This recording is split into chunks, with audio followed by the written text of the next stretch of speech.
Hi everybody. This week is going to be geared mostly to P2. So we just really have found this week that a number of peeps have been coming to us and having issues. They're not losing as much as they were hoping. They're having stalls. There's all kinds of things, and we just really want to stress the importance, first of all, in counting your calories.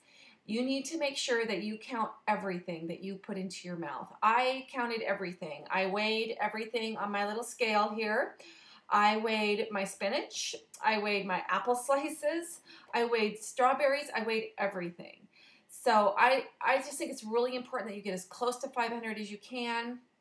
We've had a number of peeps who have been like, oh man, in the 300s to 400s, and that's why they're having issues. And once we increase their calories to 500, then they start to kick in and lose weight again. So I just really want to stress how important it is to do that, and how important it is to not rely on calorie counters. We've had some missed numbers by calorie counting. The things that you get online that do the automatic calories. So make sure that you do everything custom. I know it's a lot more work, but you'll be really happy in the morning when you have bigger losses. So you'll want to do all your custom calories. Make sure that you get everything counted into FitDay or whatever Sparks People, whatever you use. Just make sure you get as close to 500 as you can. And that just kind of brings up the subject of not to skip the starch and the milk.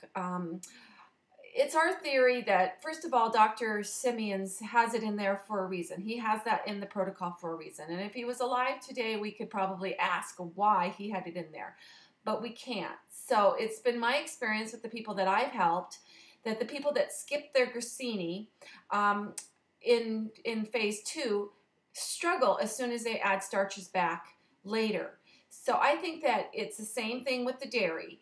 I skipped the milk in one of my rounds, and then I just really struggled when I went to go reintroduce dairy. So I think that the reason that he has it in there, those items in there, is so that our bodies don't go into shock when we do finally introduce it, and so that it's just a little bit familiarize them with it. Same with P3, you'll want to keep just a little bit in there, and I'm going to go into that in detail probably next week, but just make sure that you keep the little bit of starch and a little bit of dairy. If you're not a dairy person, if you don't normally drink milk, then it's not an issue. You don't need to do it. But if you want to introduce starches and dairy later, I really suggest that you put your tablespoon of milk in and your grissini sticks. Melba, added ingredients now, so if you do eat Melba, make sure you check your ingredients.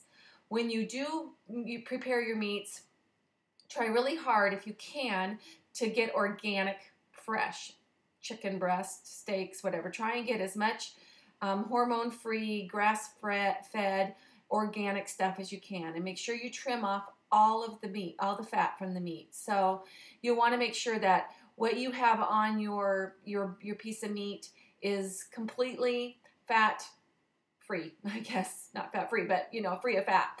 Any visible fat that you can see, make sure you trim it off. And if you buy something fresh in the butcher section, you can get really good pieces of meat. And again, I know it's a little bit more money, but it's a little bit spendy to do that, but it is definitely better for you. Less toxins in your body, you're going to release quicker. And just think of all the food that you're not eating that you used to eat, like all those Oreo cookies and ding dongs and whatever else you ate that you're not eating now. Think of all the money you're saving on that. So spend it on your fresh meats. So that's about it for today. And hope you guys have a great weekend, and we'll see you next week. Bye.